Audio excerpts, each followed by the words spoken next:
the Achilles heel of almost all human beings is our inability to handle personal criticism without becoming defensive. So I asked myself, well, why is that? And so I realized that historically and biologically, when you heard criticism, it was a potential enemy. And so it was functional to get up your defenses so the enemy didn't kill you, or to kill the enemy before the enemy killed you. And so, that was functional for survival.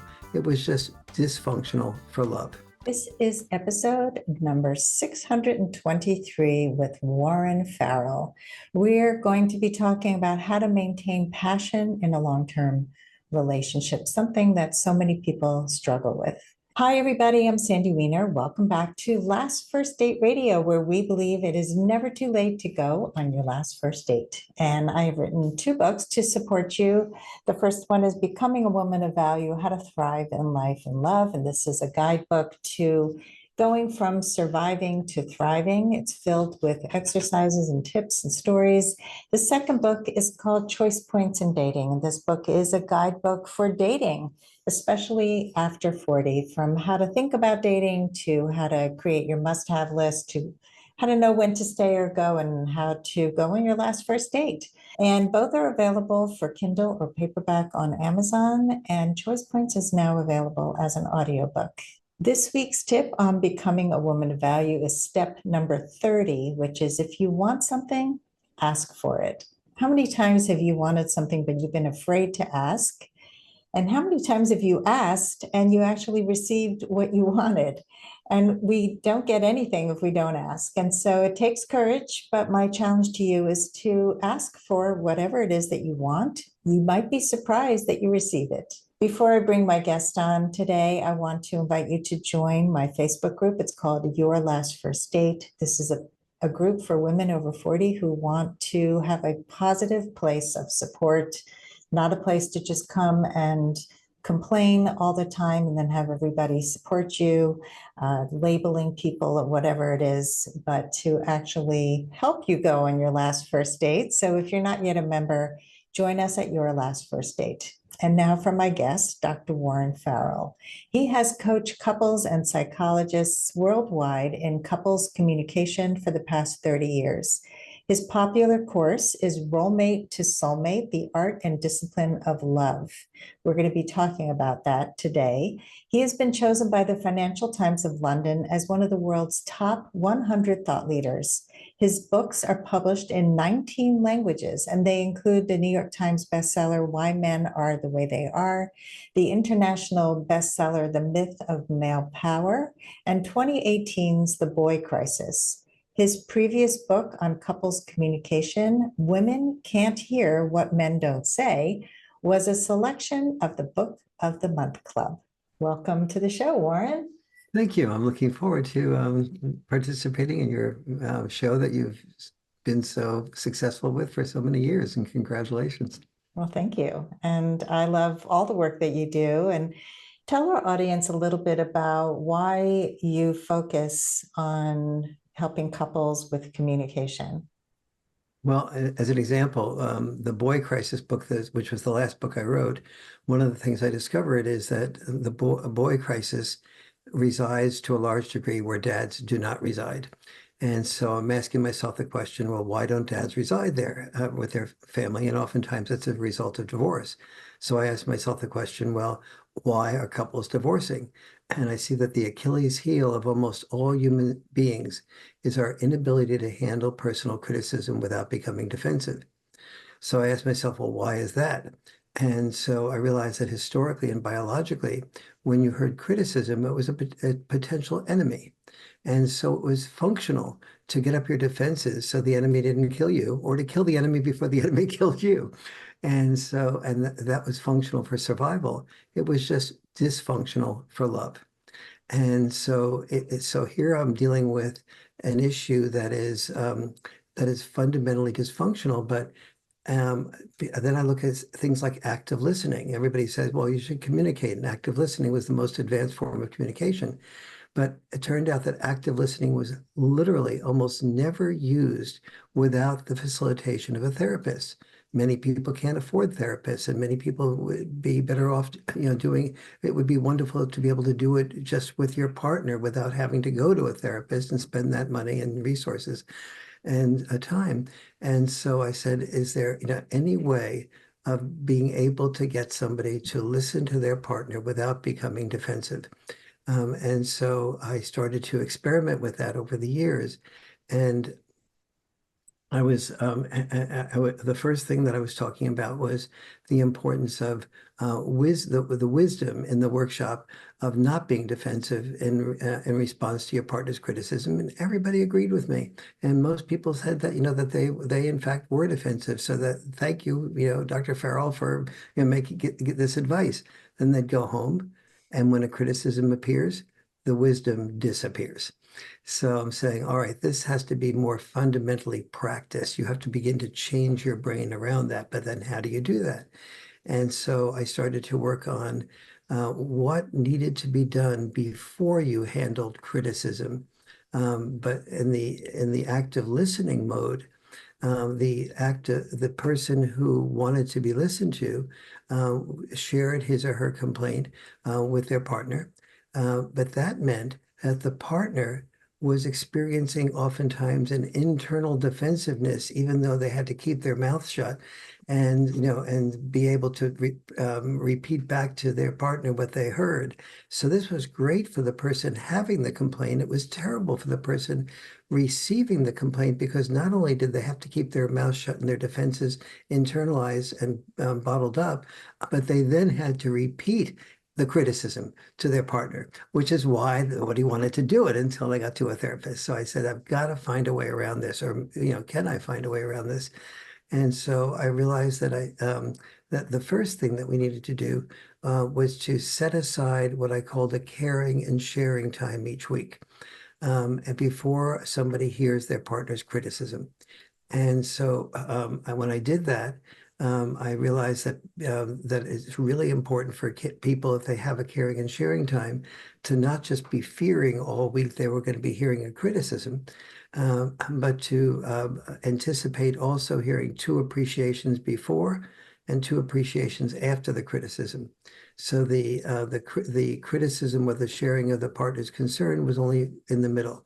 But then the question became, how do I prepare somebody to handle that in a way that really feels like they're going to be guaranteed an opportunity to love?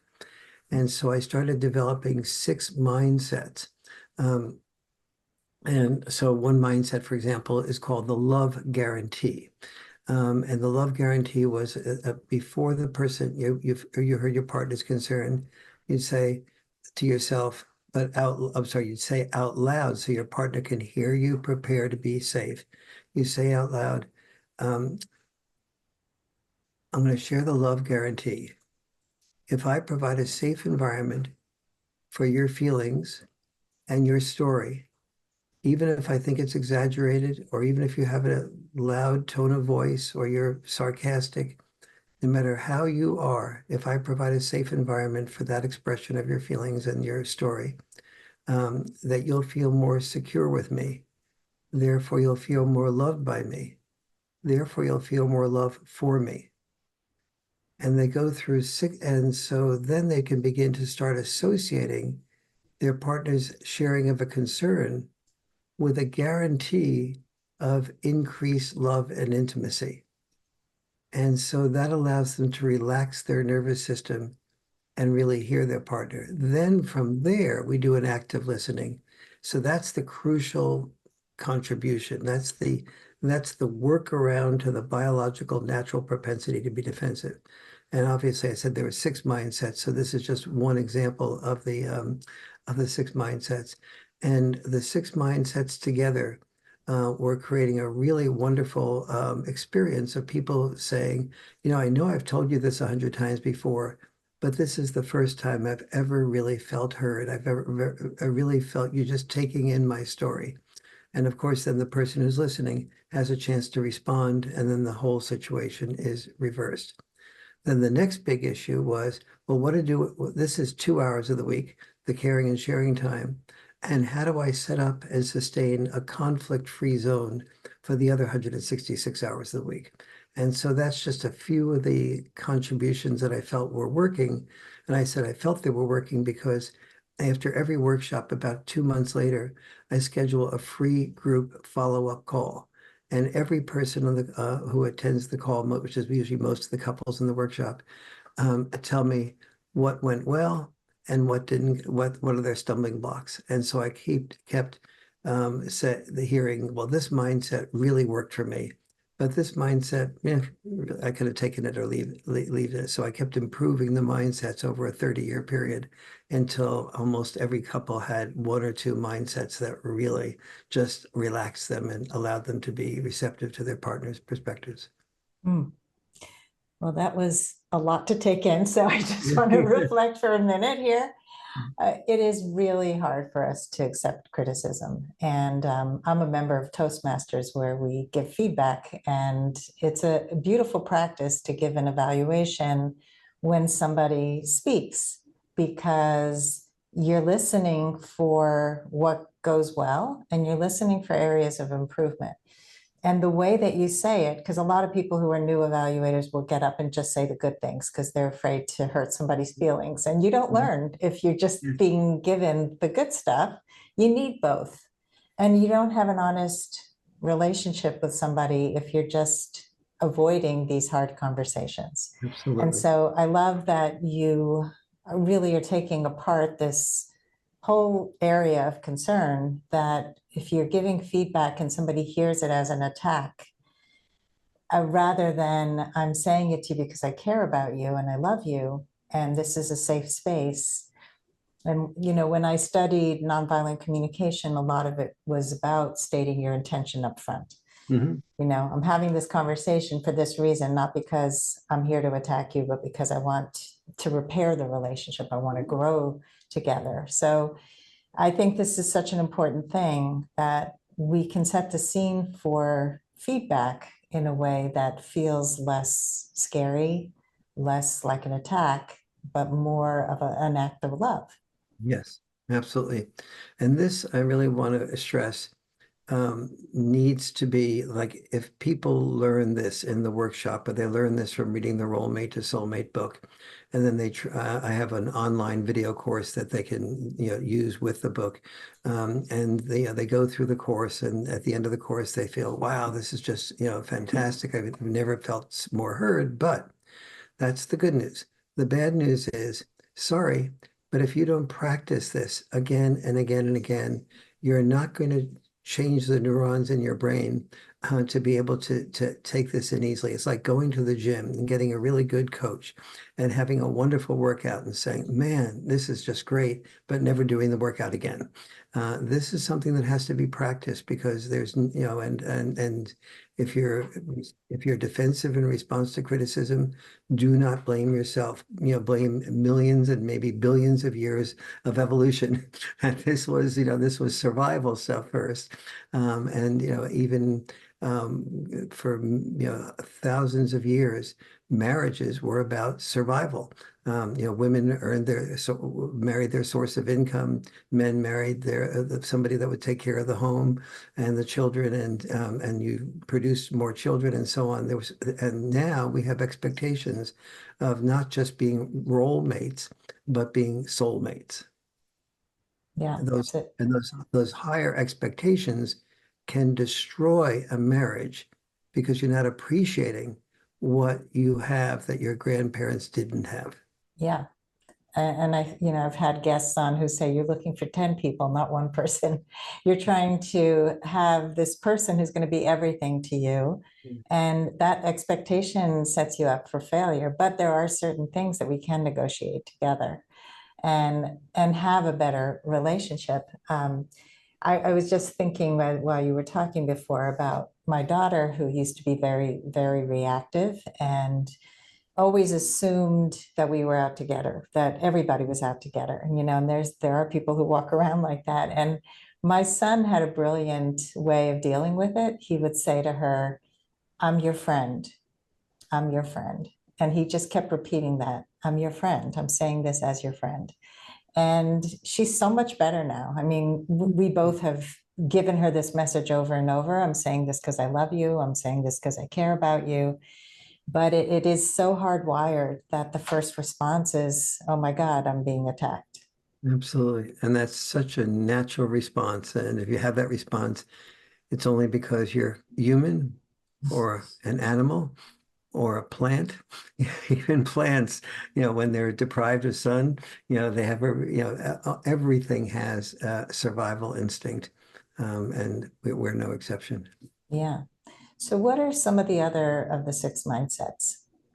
So another one is I'll have every couple in the workshop sit back to back, and they write on a piece of paper that are all identical to their partner's pieces of paper. And I tell them that what I'm going to ask them to write down, their partner will never see. So write down the truth. And so I asked them, let's say you're either, let's say you and your partner are swimming or in a car, and you see that there's an accident that your partner's in a situation where she or he is 100% likely to be killed. But you know that you have a 100% chance of saving your partner's life. But in the process, you sense intuitively that you'll have a 50% chance of dying yourself. So you can save your partner's life, but you have a 50% chance of dying. So with taking children out of the equation, are you willing to do that? And then write down yes, no, maybe. Yes, no, uncertain. No, again, no children as part of the consideration. Then I have everybody take their pieces of paper, wrinkle them up, and throw them into all the males in one corner, all the females in the other corner. And then they mix them up, and the males read all the males' responses, and the females read all the females' responses, but not their own. And so about 90% of the men say that the men say that they would risk dying for their partner. About 80% of the women say they would risk dying for their partner, even though about 25-30% of the people in the workshop are considering breaking up. But and so then I, everybody sort of hears that about each other. They're usually astonished. And then we break. So then the first mindset before the love guarantee is, if I will die so you will live, the least I can do is listen to give you life.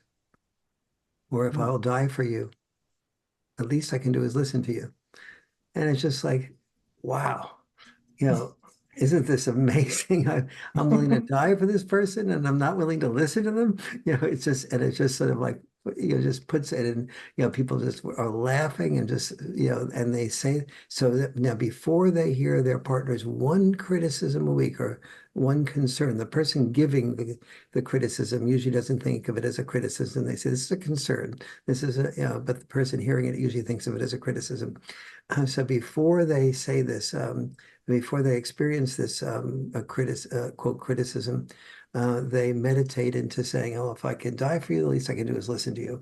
And the love guarantee, and then the next one, another one is, um, "I'm here to attach to your story and detach from my defenses." And my defenses include preparing inside of myself a response to what you're saying. The moment I'm doing that, I'm not listening, I am self-listening. And so I will say the word hold. And the word hold will ask myself, not you, will ask myself, ask both of us to just hold for a moment while I take responsibility for centering myself on one of these six mindsets that allows me to completely listen to your story again. When I'm ready, I'll tell you that. And if I say, and I teach them that if they hear hold from their partner, this is the opposite of shut up. It is, I am unwilling to be here and not be fully receptive to you. You are the person I treasure. I want to open up and really truly hear you and be honest with myself if I'm off track. And then that allows the person to say, oh, wait a minute, hold is my partner treating me and what I say and my concern as sacred. That's a wonderful gift, not the Yeah, equivalent to shut up. That's a beautiful thing. I mean, the listening to understand, to detach from your response and all the stories we make up in our heads about somebody, the assumptions, oh my God, you know, just to be heard, and sometimes not even say anything, just to hear. Sometimes when I watch some of these reality love shows Mhm. and I hear like especially the women going, yeah, uh-huh, yeah. And it takes me away from the person talking. I can imagine what it does to the person who's talking. Yeah. Yeah, I'm curious what you have to say about that kind of response when somebody's trying to share something. Yes, I ask the person who's listening just to listen with eyes of compassion. And by the way, I tell them not to give eyes of compassion before they've prepared themselves to fully listen. Many times you'll go to a therapist and the therapist will say, well, look at your partner and give them eye contact and be supportive. I say, no, don't do that until that's a seduction. That's a seduction to talk. It's for my partner to talk. But if your partner talks and you're not going to listen, you're going to be self-listening, then that's a seduction into your partner to share things that you're going to attack and not listen and misunderstand. First, you have to prepare yourself to be completely receptive in reality. And then you can offer supportive eye contact because it's really genuine and you're not misleading your partner to be able to open up so that you can attack them back. Let's take a quick break to hear from our sponsors. This episode is brought to you by Amazon Music Unlimited. You can listen to over 70 million songs and thousands of playlists and stations. Plus, you can now stream your favorite podcasts like Last First Date Radio. You can listen to any song, anytime, anywhere, on any of your devices. Get Amazon Music Unlimited for free for 30 days. Just head on over to getamazonmusic.com/last first date to learn more and claim this offer. I'd say one of the most frequent things in the Roommate to Soulmate workshop is somebody saying, this is really weird. I've said this 100 times to you before. And you've always said you've said this to me 100 times before. You're so nagging, and so, but this is the first. Now I don't have to say this again because now I feel heard. And yes, and you kept saying, what I heard you say was, and you asked me if I distorted anything, and this time when I said you distorted something, you kept working on it until you didn't distort it. And then you asked if I missed anything, and you kept working at it until you didn't miss anything. And then I've never had you ask this question before. You asked, is there anything else I'd like to add? Only because, and I normally would have said no, but now I felt so safe. I did add something, and it was something like I started to think thoughts I didn't even know I was thinking or feeling because it was safe. And when I saw that you would respond to that positively, it just sort of like let me feel so secure and so loved with you. I felt you really wanted to hear me. And then of course the person has a chance to respond to all this. And I teach people when they do hear the response, I teach the couples to make sure that they do not expect a response that agrees with their response, with their version of the story. So I hold up a picture. They each get a picture of Mario. It happens to be a picture of Mario Cuomo, but it's four artists do different rendition of Mario Cuomo, like Andy Warhol, Picasso, and so on. And so the pictures of Mario Cuomo taken at exactly the same moment of the same person, same time, look totally different from each other. And I said, this is, prepare yourself for that your partner's response will not agree necessarily with your response. It will not look the same, but this is the partner that you chose with his or her values, his or her filter on life being different from yours. So watch the Picasso painting, watch the Warhol painting, and appreciate the differences. And even if they contradict, allow them just to coexist with each other, as the two of you coexist with each other. That makes so much sense that you're showing them how people see things differently. And it's the same person, but with a different perspective. And it doesn't make one perspective right or wrong. It makes it different Yes. and unique to that person. Mhm. And Yeah. this is the person of all the people in the world that you've met. This is the person that was your choice. They didn't force themselves on you. So take responsibility for, what is there about their values and that you needed, that you wanted. Maybe one of you was very successful and like an engineer, and the other, or a financial person or a lawyer, and the other person was a warm, loving soul who did yoga and really believed in spirituality and so on. So if you have that type of difference, and then the person who's the financial person, he says, you're so irresponsible financially, and the person who's the yoga person says, why won't you just get out of your rigid, shell and do a yoga class with me, sort of meditate, and you'll be so less uptight.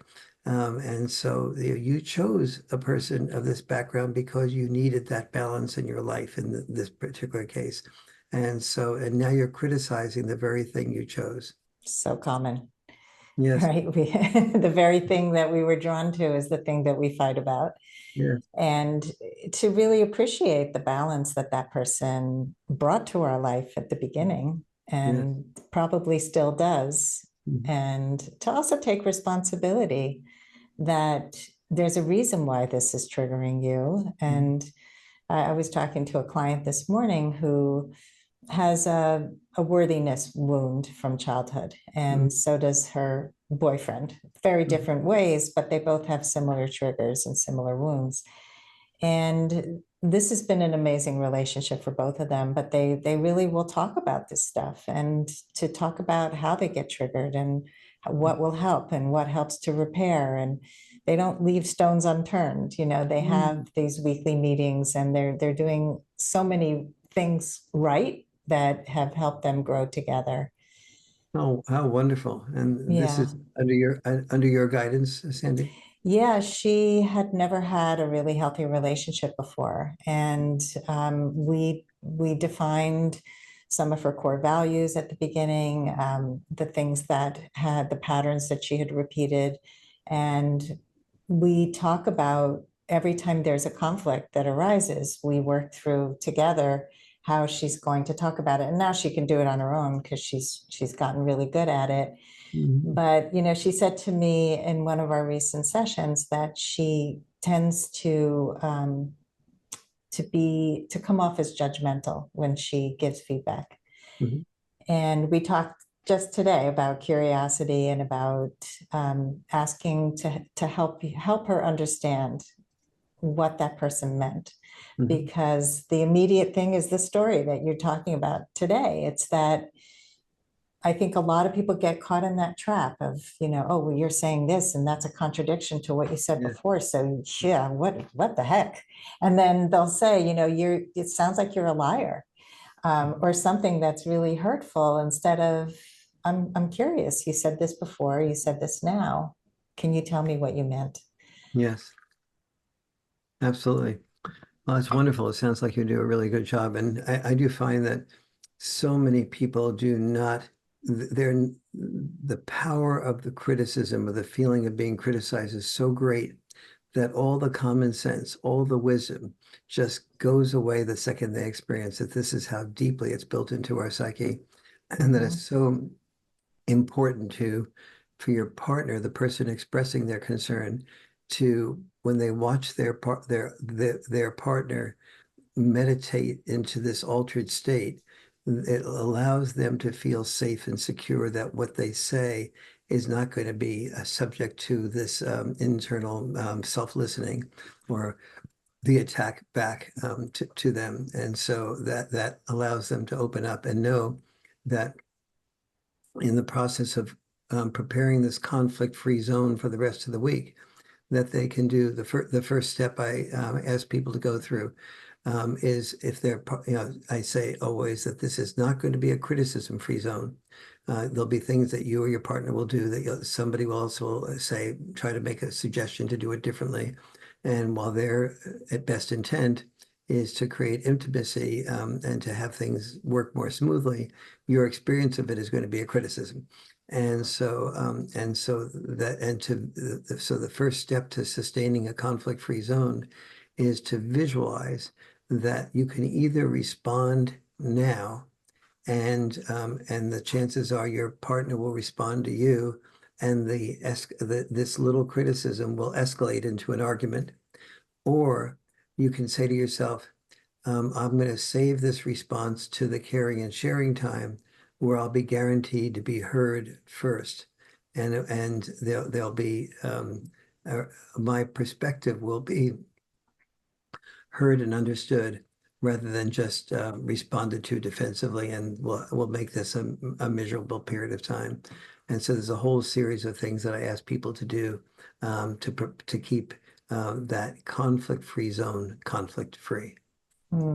It's a beautiful practice. It's a lot of self-regulation, a lot of just responsibility for your responses. And so few people do that. But when you have that intention and you're caring for yourself and your partner with such compassion and kindness, you take the time. You don't just mouth off at each other and decide that it's okay to say whatever I want because I'm just being honest with you, just making lots of excuses for bad behavior. I'm being honest, chopping you up like I've always Yeah, felt. exactly. And it's true with our children too. I mean, I with the same daughter I was talking about before, she really struggled with the divorce and called me a lot of names and said some really mean things. And I had to really work on my own responses to it because it triggered the heck out of me. And I remember even saying to her, I'm upset right now, but I'm going to take a time out. I don't want to respond to you when I'm angry because I might regret something that I say. Yes. And I also remember consciously not sending her to live with her father full time, which would have been an easy option, but I knew it was also abandonment and not the right thing to do. And today we're really close. I'm heading to visit her in a couple days in Los Angeles and spending a week with her, which would not have been possible when she was 13. So And where do you live? I live in Connecticut. Oh, so you're quite a distance out there. I was in Yep. Los Angeles yesterday. I Oh. would not recommend it to anybody.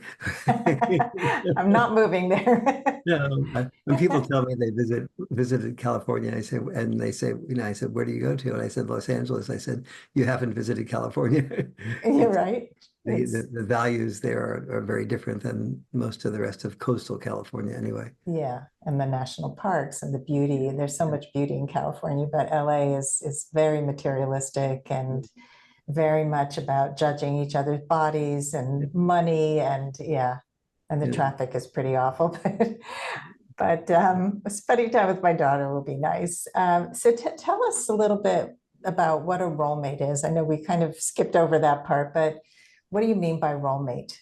Yes, role mate is historically speaking, the father went out and worked, and the mother stayed home and took care of the children. They played roles, and still, as marriages have gotten less structured in that way, they've become. There's still once children. Many people do not play roles that much before they have children, but when children happen. Oftentimes the mother makes a choice, and the choice is, do I work full time? Am I with the children full time, or do I do some combination of both? And 40% work full time, but they work less than they used to work, more like 30, 35 hours a week than 40, 45, 50 hours a week like they used to work. And then 20% work part time, and 40% stay at home full time. And so, whereas the father tends to move into a different experience, his three options are oftentimes work full time, work full time, or work full time. But the real options he often faces is that he will, if before, when the mom was working, before she became a mom, he would have permission to earn less money. Like he could be a musician, or he could be a elementary school teacher. He could be an artist or a writer, because they could survive just with two people and some income from him. And the more fulfilling the occupation is, the less it tends to pay. That's a crucial understanding. And so often when fathers and mothers when women and men become fathers and mothers, the man gives up the job that is the glint in his eye.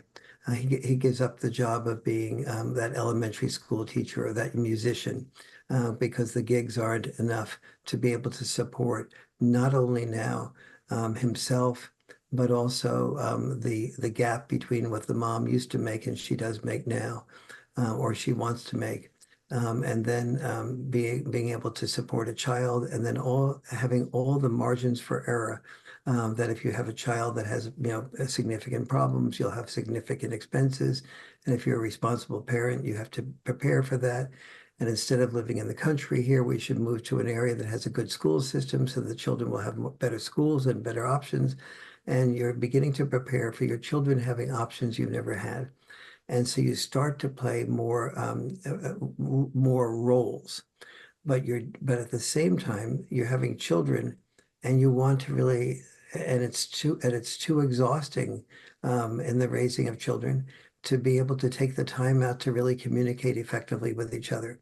So oftentimes you enter into what I call a minimum security prison marriage, where you should stay together, responsibly speaking for the children, but you're feeling less and less connected to the woman or the man that you love. And so you go back into old roles. And so the role mate to soulmate course is about how in this type, despite all this, you can set aside time to really feel heard each week, just a couple of hours. And most of that couple of hours is spent learning how to appreciate each other. So the first thing I teach in the Role Mate to Soulmate workshop is filling the reservoir of love with specific appreciations. So if you're by specific appreciations, I mean, let's say you're saying to it's Thanksgiving, and you're saying, and the mom played a role of cooking the turkey. So instead of saying, my wife's a wonderful cook, let's thank her, you say, I really love the way she cooked the turkey. I loved, and then the second level of specificity is, I love that the skin was so crisp on that turkey. How did you do that, sweetie? And then I love that the stuffing was so moist. And it's amazing that you can get the skin crisp, but the stuffing will remain moist. How did you manage that? And I love the spices that you had. Then you become more specific about the spices. Was that parsley, sage, rosemary, thyme, or some other Simon and Garfunkel spice that was in there? And so these are the types of love. And so when people feel, and then could I have the recipe for that? Maybe somebody else will say, but if they're expressing that curiosity and that level, those levels of specificity, that's when your partner feels really seen. And so that's the first thing that I teach in the Role Mate to Soulmate workshop, is how to do those specific appreciations with curiosity so your partner feels seen. And then creative appreciations, how to do those. And they practice in the workshop these appreciations to do creative appreciations with each other. That's another thing this client I was talking about does with her current boyfriend, is they have a gratitude that they share every day, actually. And I said to her today, are you being specific?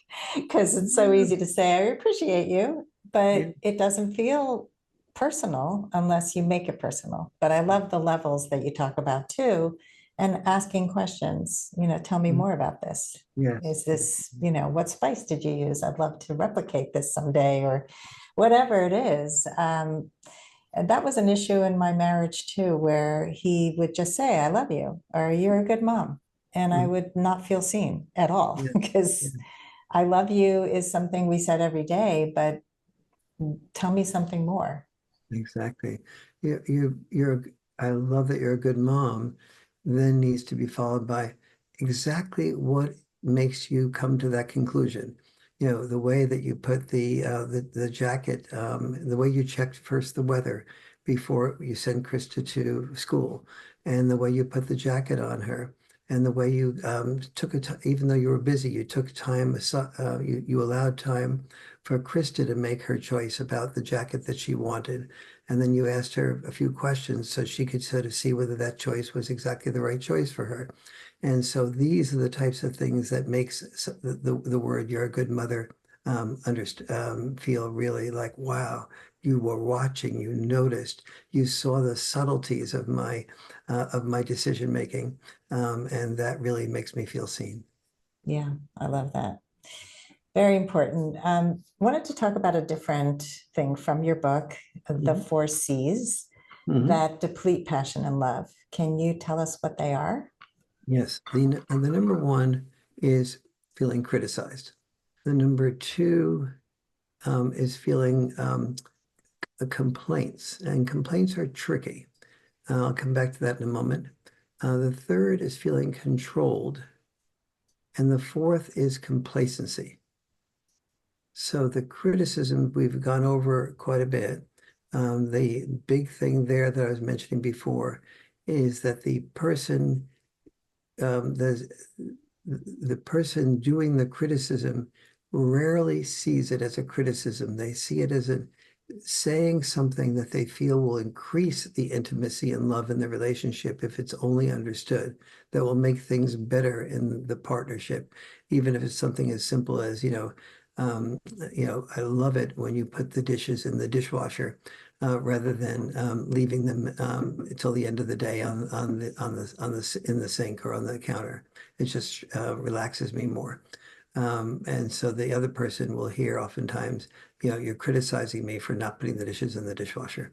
And what I did there, by the way, was I did a criticism as an ask.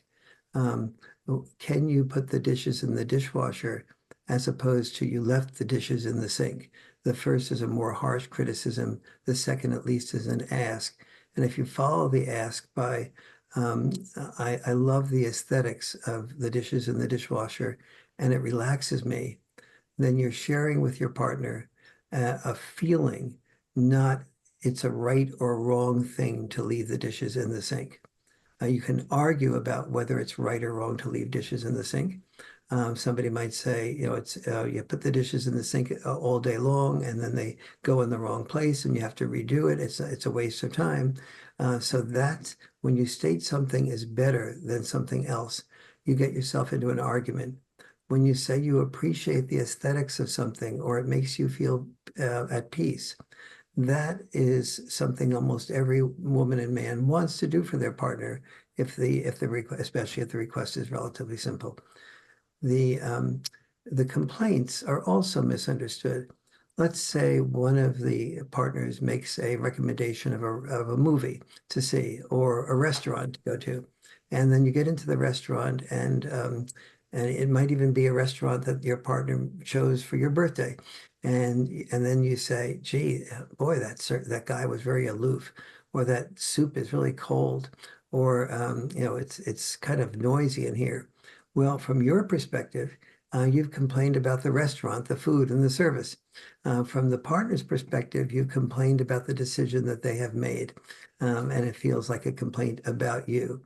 And so oftentimes the complainings, what is experienced as a complaint about something like the recommendation you made is experienced as the actual complaint about you. The third thing is most people say, oh, yeah, I do criticize more than I should. Oh, yes, I do complain more than I should, especially when you define complaining that way. And then I say, well, do you feel like you're controlling? No, no, I'm not really controlling. And then I say, if somebody was complaining about the decisions you made, the recommendations you made a lot, and often criticizing you for doing what you're doing, would you feel controlled? Oh, yeah. So the person experiencing that from you is feeling controlled by you. and therefore is experiencing you as controlling. Oh, then people begin to get that. And almost everybody agrees of that one looked at that way. And then complacency, that's a fun one.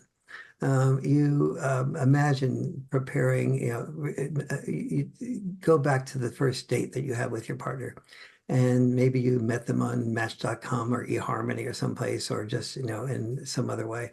And you're preparing for that first date, and maybe you're putting on makeup, or you're checking out your clothes, you're remembering in retrospect, the way that, some woman liked this belt on me, and she liked the way I had this jean shirt or whatever it was.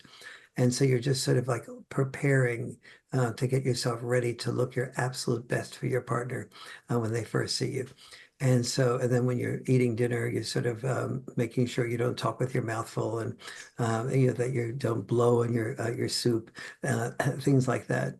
Then you maybe get married, and you're living together 2 or 3 years, and you're blowing on your soup. You're talking with your mouth full. You're not your hair is not sort of the optimal way. You don't put the makeup on.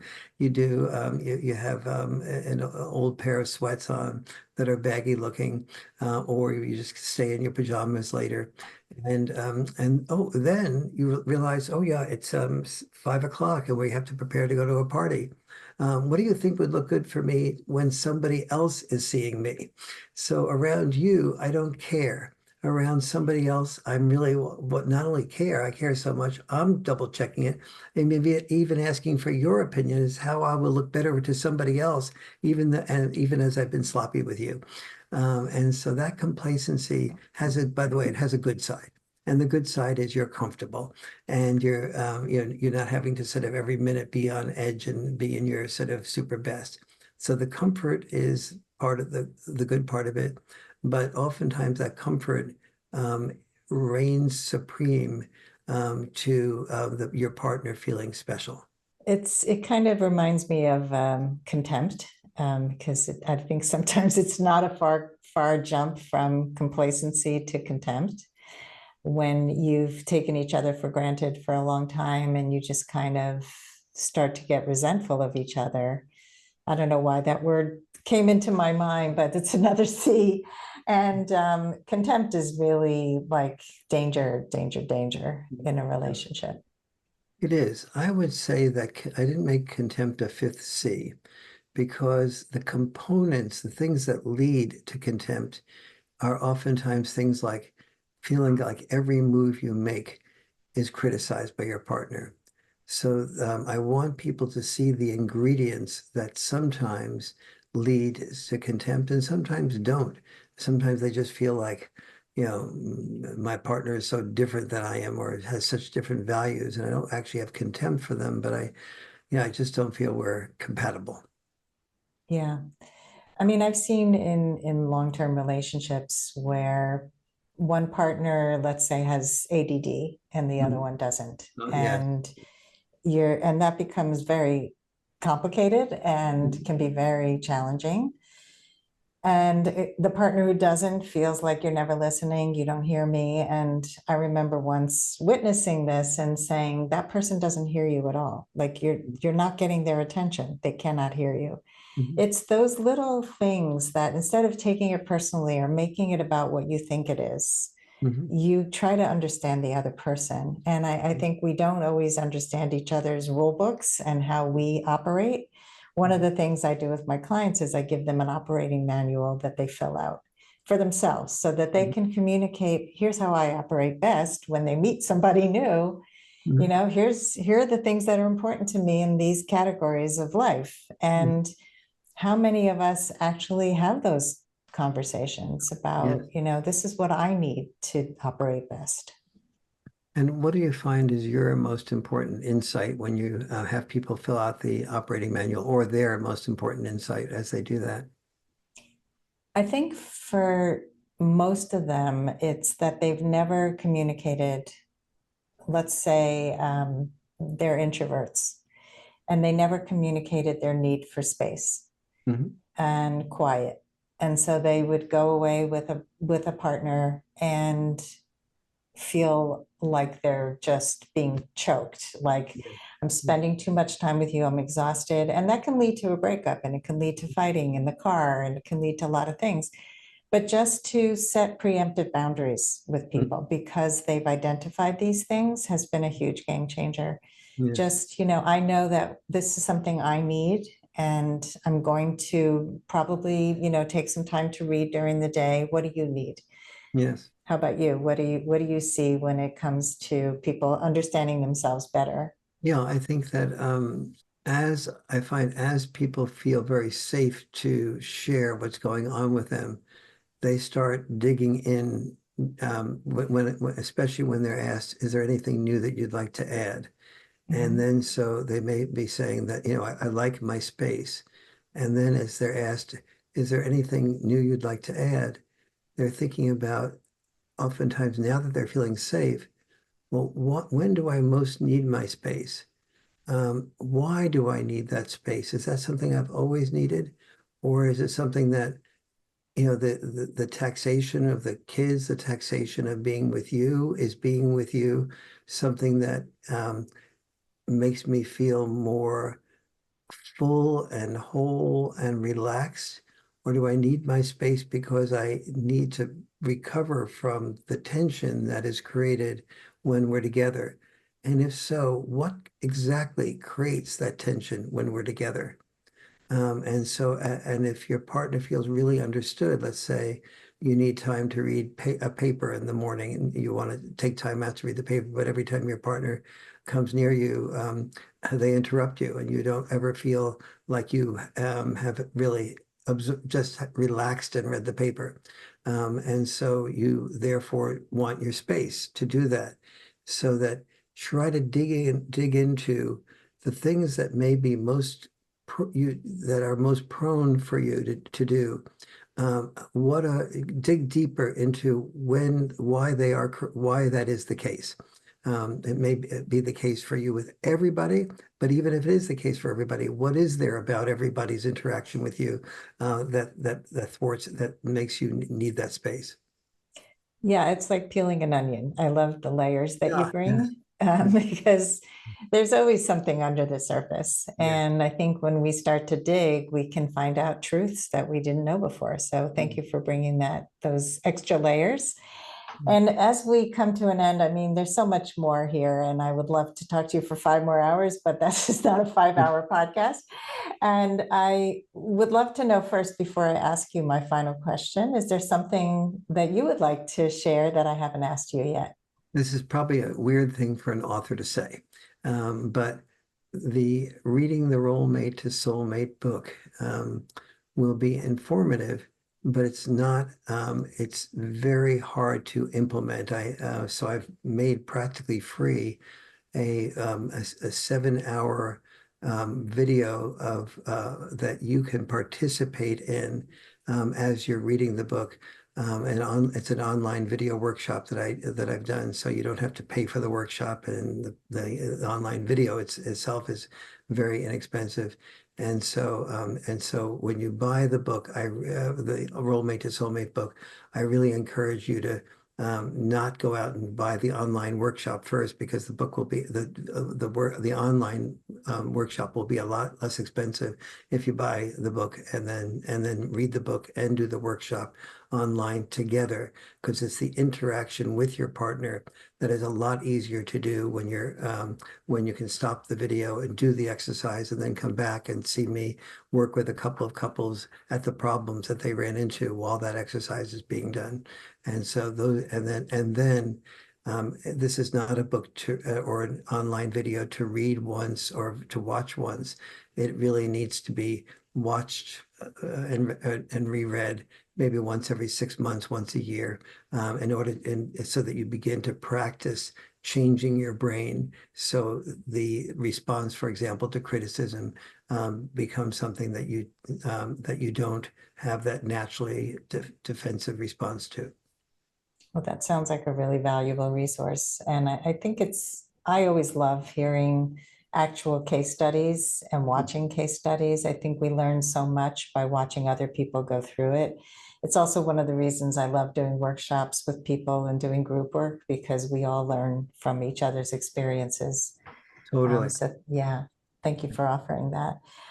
So now my final question that I ask everyone, which is, what are your final words of advice for anyone who wants to go on their last first date?